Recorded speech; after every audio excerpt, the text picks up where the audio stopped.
It's Coach Tarek, host of the Purpose Driven Movement podcast.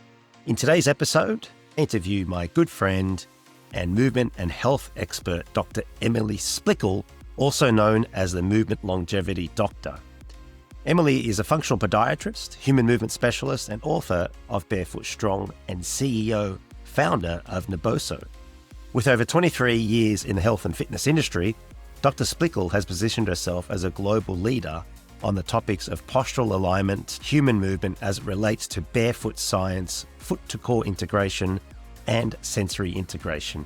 Join me on this fascinating chat, Dr. Emily Splichal, who I'm so glad after all this time I've been chasing you down and finally I've got you here. So welcome to the podcast, Emily. Of course. Thank you so much. I'm excited to have a chat. Yes, and that's the way we will keep it, very flowing and conversational. We've presented at similar conferences in the past in Asia and known each other for a number of years. And I'm always curious to know, and this is for the audience probably even more so than me, is your background and what kind of took you from being a podiatrist into fitness and preventative health. Yeah, no, absolutely. So my career actually started in fitness. I've been in fitness for over 23 years. Started as a personal trainer, got into group exercise, and then transitioned into the education side of that. And that ran in parallel when I went back to school, became a podiatrist, so a foot specialist. But as I was going through podiatry, it was very isolated. This is in the United States. So I'm US-based podiatrist. That as I was going through my podiatry training, seeing the isolation of modern medicine, which just didn't sit right with me. And I knew that the body was very integrated. I actually left my training, went back to school, got my master's in human movement. At that time, it was the barefoot running boom and the barefoot shoe boom. So that was really my focus when I got my master's. I studied everything about the sensory side of feet, went back to residency to finish my podiatry training. And then essentially started my career with this extensive background in fitness, the podiatry degree, and then the bridge between the two, I always say, is my master's in human movement. And the focus of all of it is really the neurosensory side of human movement and the feet. My passion is sensory. That's why I founded Naboso and have written several books about sensory. Yeah, fascinating. And so you really started off with being like practice-based, which allowed you the hands-on and to see different bodies and to experiment a little bit. So it seems that unique approach sort of helped inform your understanding of research. So you had sort of, two perspectives, two sets of eyes, and amazingly, able to sort of bridge both. And would love to dive into a little bit more of that in a moment. We titled this topic Foot Sensory Performance and Longevity. And it seems that longevity is like on the tip of everyone's tongues. We're, definitely keen to hear about how the foot plays a part in longevity. There's some really meaty stuff that we'll talk about. So just wanting to understand foot health and obviously people connecting to their feet, just generally speaking, why is that so important? Yeah, so our feet are our body's foundation. So think of standing when we stand on our feet. Structurally, our feet are our body's foundation, just like a building. If a home or a building does not have a stable foundation or base, the rest of the structure will not be stable. So it's a very biomechanical way of thinking about the foot. Yes, that is an important way. That is a traditional podiatry way of thinking about the foot,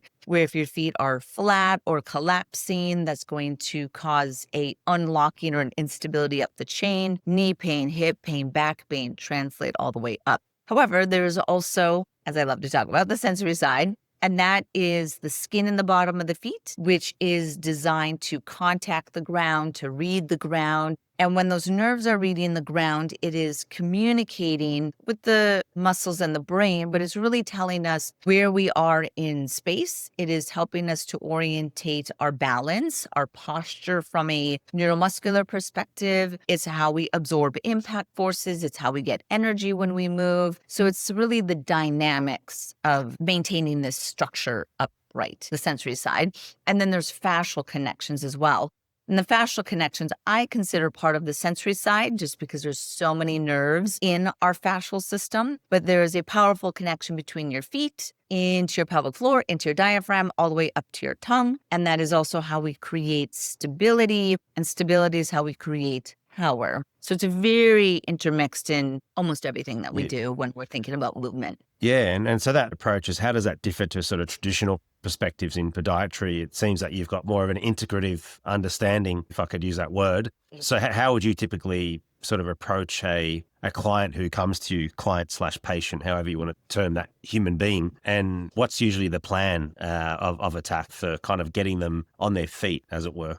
Yeah, so I'm going to just first recap the traditional podiatry way, which would be supportive shoes, arch supports. Our feet are not designed to support themselves, especially in modern society. In the concrete jungle gym, there's just different forces, and therefore we need artificial arch supports to withstand that. That is a belief within modern podiatry or traditional podiatry. Whereas a functional podiatry, which is what I consider myself a functional podiatrist, I look at it from a natural foot function perspective. So getting patients out of their shoes, out of their arch supports, out of their socks, out into the earth to feel the earth and the dirt, to feel different textures, to stimulate the skin in the bottom of the feet through different surfaces, to wake up the 26 muscles that are on the bottom of each foot. Those are our intrinsic muscles. How do you wake them up? A lot of the power of the human foot lies within our toes. So it's getting people to spread their toes, to connect to their toes, to activate their toes, and then to access how the toes connect to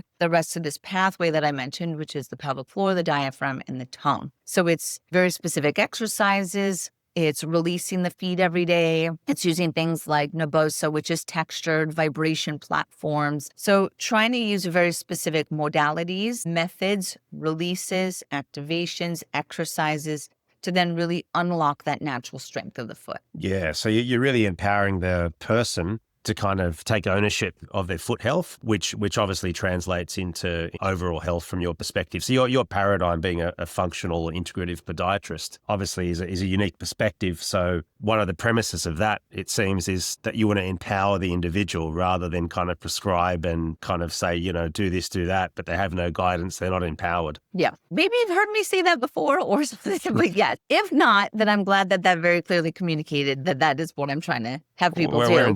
I'm very much into patient advocacy and ownership and empowerment. And I actually have something on my intake form that says, I, Jane Doe, take full ownership of my healing process. And that Dr. Splichal is really, I guide them into the program, but what I give them, they're essentially signing off that they agree to be an active participant in this healing process. That I'm not a healer. I'm not a body worker also, which is important. I think sometimes when we go to practitioners who are body work, we kind of want them, or they're like, I just want to lay on the table and you make me feel good.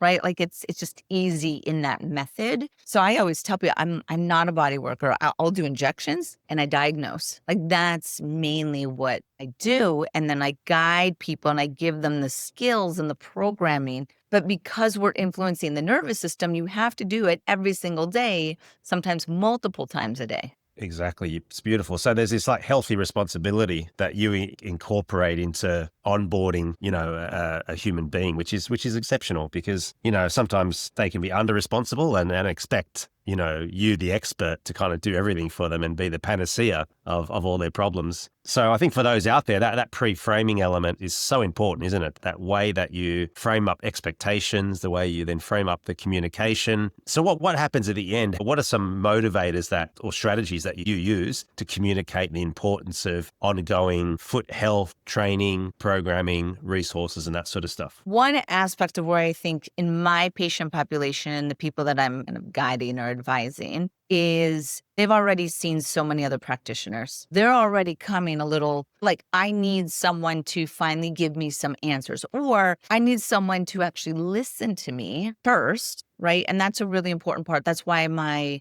appointments last an hour, because I'm actually listening to the patient for a sufficient amount of time. Then I'm giving the programming in a way that I explain this is a lifestyle change. Like this is a marathon. It's not a sprint. This is a lifestyle. I add things in on layers. I educate the entire time. So I show them, I video and I take photos and I explain everything. And I say, hey, this is your feet. This is how you're moving. This is what it means. This is how we're supposed to move. This is how it translates up. And I'm trying to use education as power or empowerment kind of aspect, because the more that we understand, it's easier to take ownership. I think it's that combination of the type of patients that I see or the type of people I see, the education empowerment, me making it very clear that this is a lifestyle that we're trying to implement. And then the way that I deliver the programming is in little tiny phases, like an onion or something like that, where it's like a layer, layer, layer. And I tell them that I'm not giving them a lot of things at once because I'm trying to create a habit.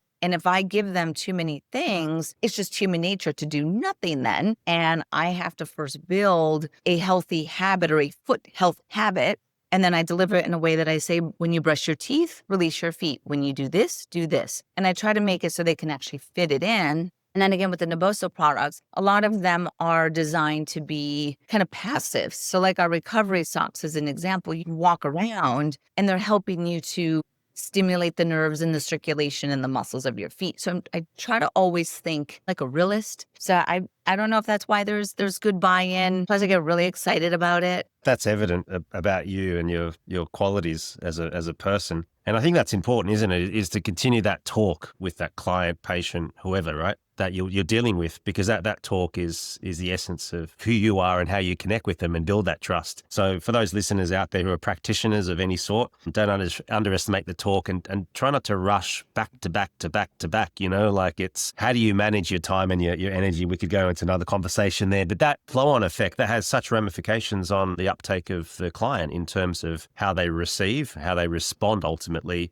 to how you're guiding them and the information that you're giving them, which is powerful across any industry, whether you're a personal trainer, podiatrist, chiropractor, whoever in the preventative health and fitness space, for example. There's no diminishing this impact of the importance of the talk. So thank you for elaborating on that. And furthermore, that then builds obviously an element of yes, I'm wanting to do those exercises and the prescription, right? Now, conversely, I want to touch on the negative impact of shoes because, in Thailand where I live now for the last 5 years, I'm hardly wearing shoes, right? I'm barefoot pretty much everywhere. Started to wean myself even back in Australia, in Sydney, where I would love going to the beach and grounding myself, on the football field and training barefoot. What about in cultures where just shoes, you wear them in the house and you wear them at work and you wear them all the time?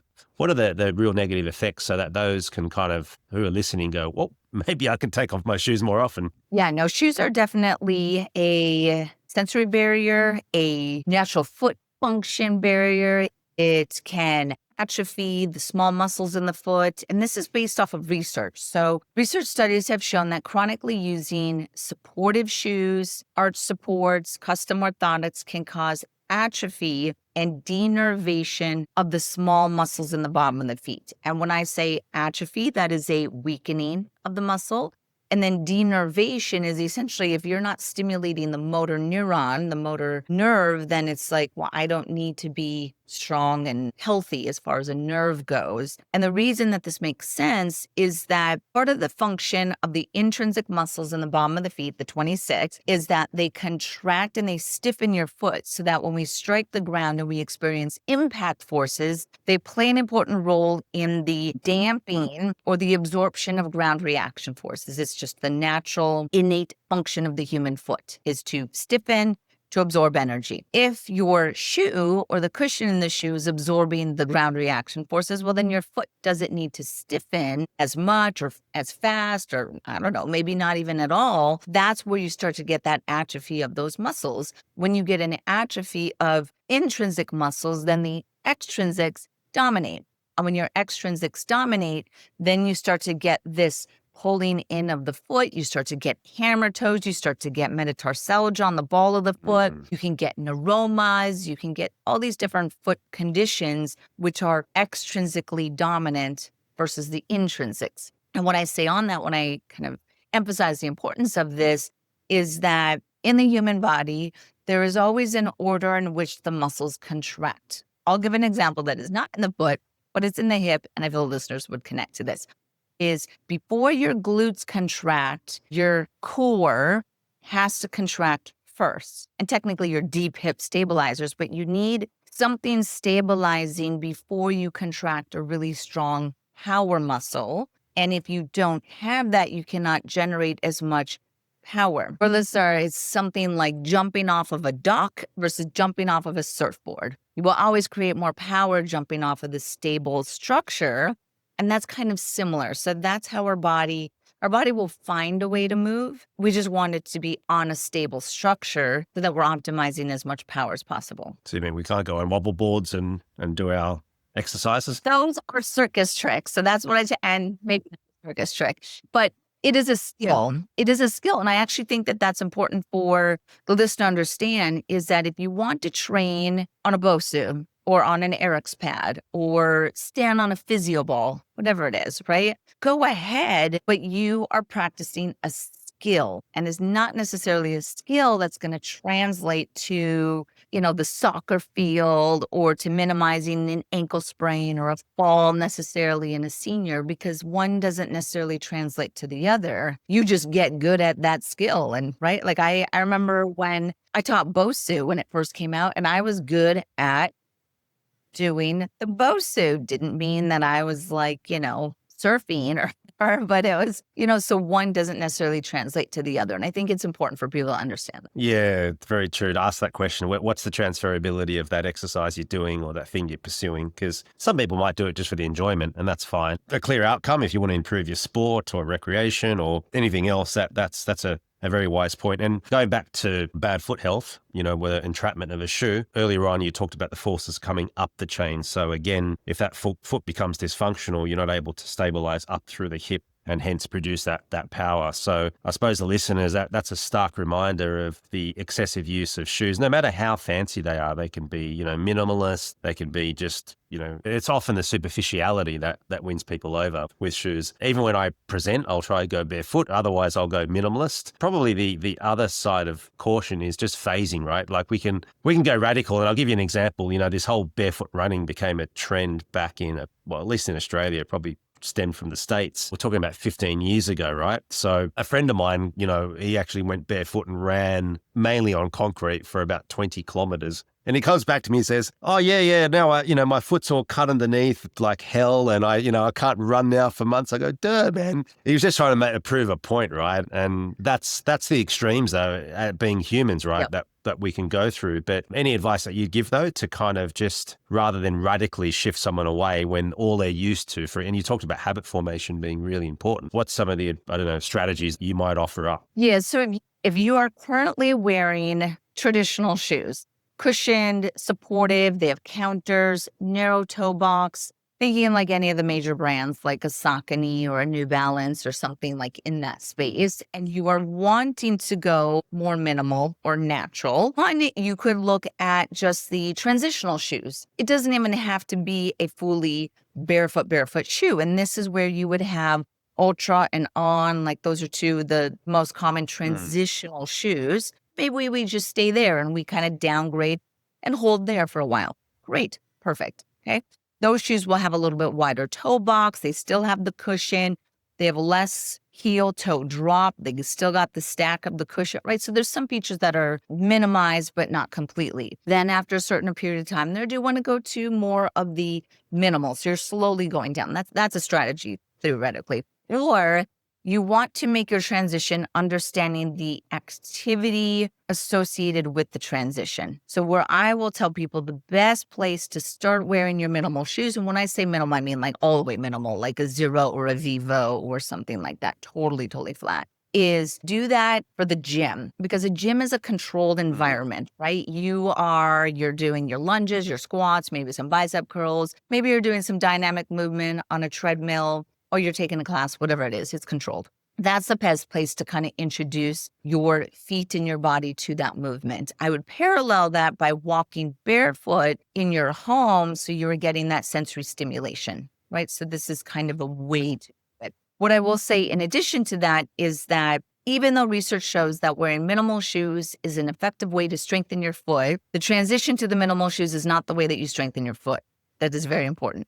You have to do foot-specific exercises before you start to transition. So make sure that you are stimulating the nerves. Use the narrow ball. Do short foot. Do forward lean. Start using toe spacers. Start to do balance exercises barefoot. Take Pilates, take yoga, whatever it is, just so you start to connect to the barefoot and you understand kind of how your foot even articulates. That's an important part of the transition as well. And then I have a lot more that can kind of go into it, but oftentimes I will say if you wear your minimal shoes and let's say you're walking around Bangkok, I would say wear the minimal shoes on Monday, right? So you stressed your foot walking around its city. This was very important to how I would guide patients in New York City because it's a walking city, very similar to Bangkok. So you have to be able to understand urban walking stress is very different than where I live now, which is in Arizona, and totally different, right? People are driving everywhere. So, but let's say walking environment, walking city is Monday, you're wearing your minimal shoes. You're going to do your normal day, stressing your foot, minimal shoes. You are not going to wear those shoes again until Thursday, because I'm essentially allowing enough time, almost like the delayed onset muscle soreness when we work out. This is allowing enough time in the inflammatory cycle to kind of go through. And if you're pushing it a little bit or you're overloading the tissue a little bit too much, it will show face by probably Wednesday. And if you start to feel like, well, is that my heel? Is that my fascia? Like what is that? Then on Thursday, you should not wear the shoes, right? Yeah. So it's just allowing enough time. What I find is that people are like, oh my God, that was amazing on Monday. Like, this is awesome. Then they do it on Tuesday and they're like, yeah. But then they're like, and then Wednesday they're like, no, but I got to keep doing it. And then by Wednesday, they're just starting to stack this tissue stress and never giving the body time to stress and then rebuild, strengthen. Stress, rebuild, strengthen. And that's actually how we actually strengthen our body and become more resilient is you need to stress and then back off, stress and then back off. That method applies to everything. That applies to everything, including emotional resilience, is you have to have like little baby stresses in your life and then back off and rebuild or strengthen. And then you hit it again with a little bit more stress. And I think that's one of the most highly misunderstood aspects of foot injuries that I see, especially in runners and competitive athletes, is they don't understand this tissue repair cycle and how the body actually becomes stronger and more resilient through controlled stress. And that was evident in the barefoot running boom when everyone got hurt and then they blame the shoes. Yeah, that's a great way of like elaborating in a brilliant way that concept. And it's progressive overload, isn't it? So you've hit that message home, so important. And now you sort of switching to your philosophies a little bit. And for those who don't know, you've got education, so we can put some links in the show notes about Emily's education and Naboso, the product line. If you're wanting to support your foot health, Emily's got a great suite of products that you can have for your home or outdoor use, or just bring it with you as your buddy, so to speak. So you can explore more of what Emily does in that fascinating space. But your four pillars to healthy feet and movement longevity, if you can sort of just rattle off that a little bit. I know there's always more that we can elaborate on, but let's sort of dive into that a little bit. Yeah. So as the listener is starting to get intrigued, hopefully, in their feet, to prioritize their feet and really thinking about what are the boxes that I should be checking on a daily basis to make sure I'm doing everything I could be or should be for healthy feet, which ultimately supports movement longevity. And that's really what I'm advocating is movement longevity. I just happen to use the foot as one of a very important conduits towards that. So here's your 4 pillars for healthy feet. First pillar is going to be activation or awareness. You have to be able to feel your feet before you do anything else, because you can't feel your feet. The rest of it is kind of a little bit moot. Second one is going to be strength, the strength in the foot. And we've spoken about that a little bit. But when I say foot strength, I mean integrated foot strength. And I'll elaborate on each of these just in a moment. The third one is going to be balance. So you have to be able to maintain single leg stability. And then the fourth is recovery. And under recovery is going to involve a component of circulation. So the first one, activation awareness. This could be going barefoot. I often tell people to release on the neural ball. So they'll stand on the neural ball, which has the texture. So they're waking up the nerves, stimulating the feet, doing this first thing in the morning. Do it when you brush your teeth, so that you are priming your foundation for posture and dynamic movement. You're waking up the muscles for posture and dynamic movement. Second one, strength, integrated strength. This is how your feet connect into your pelvic floor, your diaphragm, to your tongue. And the way that you unlock that integrated strength is through your toes. So it's getting your toes to be used to long, straight, and wide, and then connecting them into the ground and how they normally contract. So they're an anchor, or they like to grip the ground. I think of it kind of like a gecko.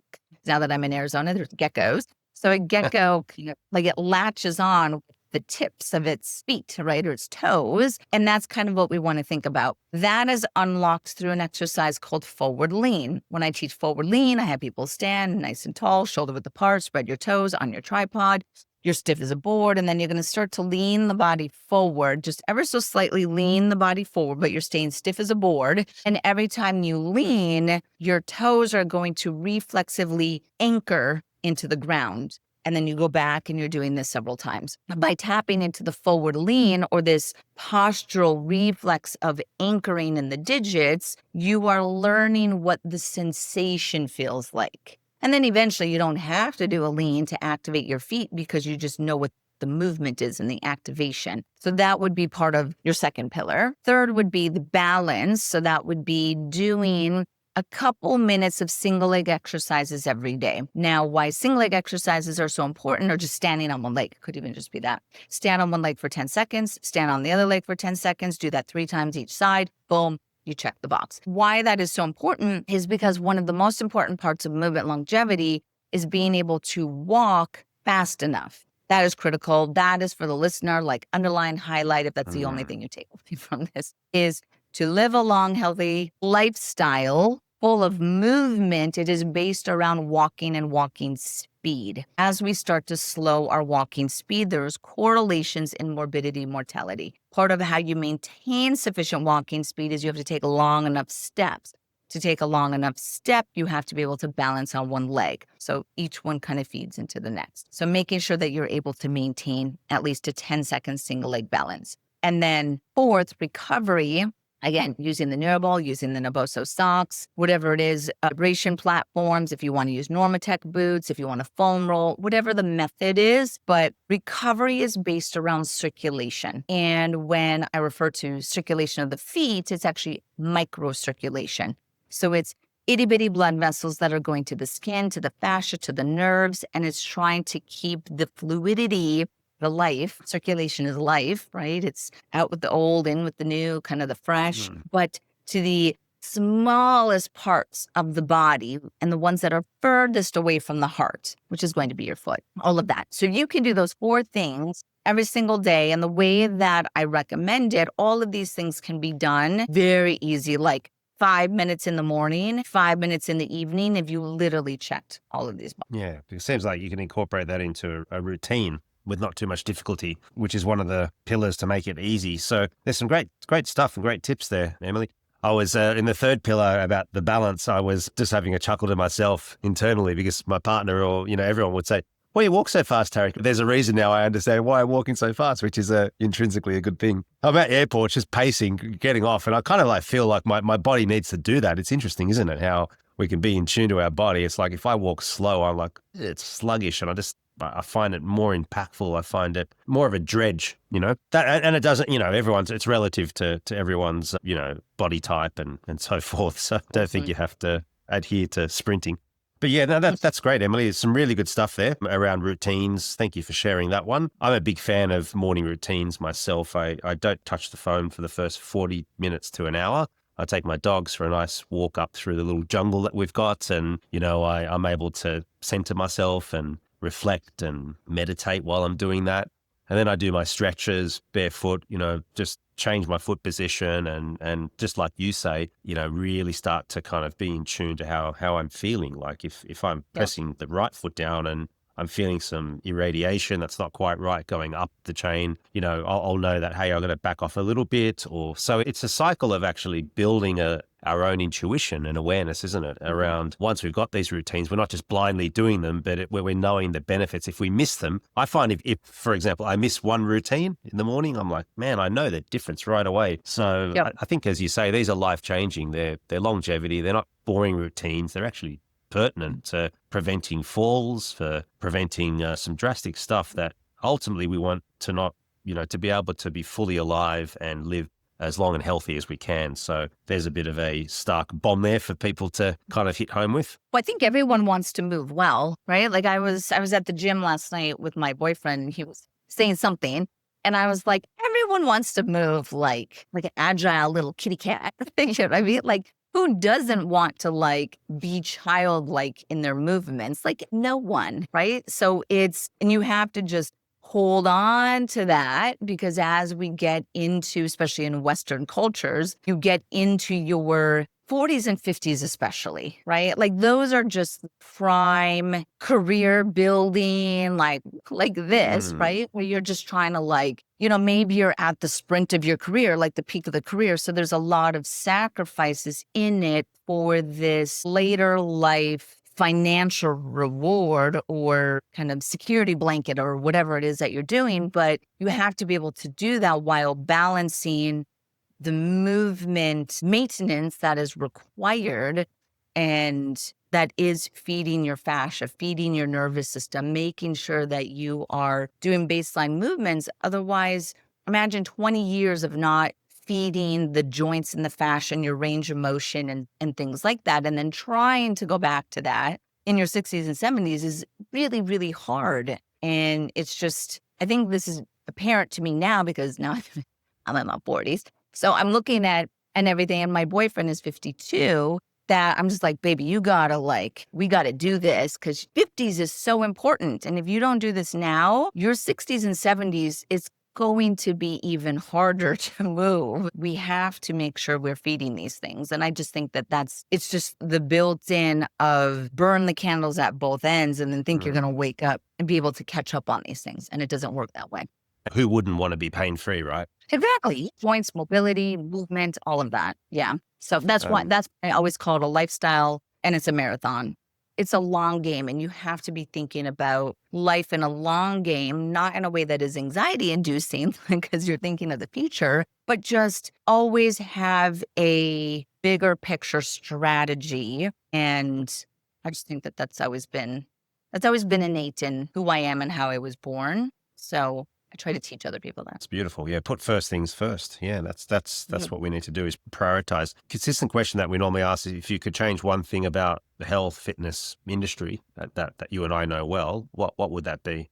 And that could be the perspective of a professional or a consumer. I mean, this one would hit both. So we met at conferences, and conferences are now, they just shifted these in-person conferences that such high energy, and there was such an inspiration that came out of them post-COVID. And I just think with the shifting of the internet and social media, they were going to change anyway, even without COVID, where there's a shift away from the credibility and the expertise of years in the industry, and you kind of work your way up that way to now being a flash fitness expert because of having 1 million followers on social media doesn't deem qualified knowledge base. That is one of my biggest frustrations, because I hear a lot of misinformation, and then people think that they are trustworthy because they have so many followers, which becomes a third-party validation. But is that really qualified in the space of what we're talking about?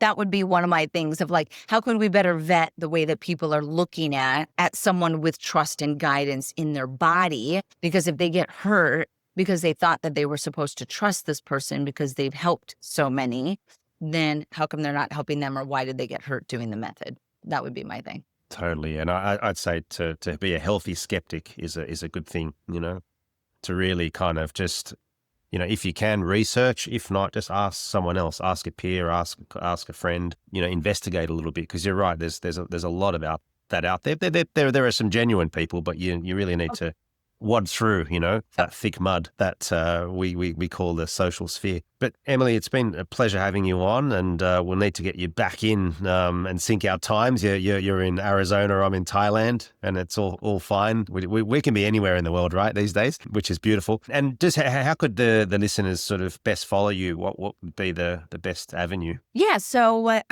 they could either go to my website, which kind of links out to everything. That's where I see virtual patients. So I do see patients all around the world. That would be my name. So dremilysplichal.com, or you want a better handle is thefunctionalfootdoc.com. That'll forward to it. Naboso and all of our sensory-based products is naboso.com. That is naboso.com.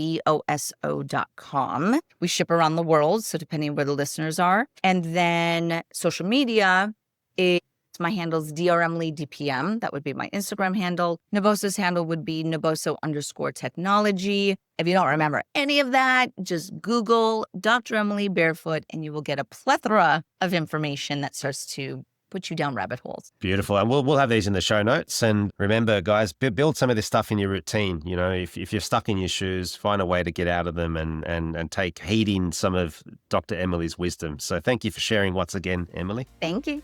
Hey, fitness enthusiast, can you please do me a huge favor and leave a review or rating, subscribe to the podcast, or share with a friend? These little acts make a huge difference in keeping this show going. Thanks so much.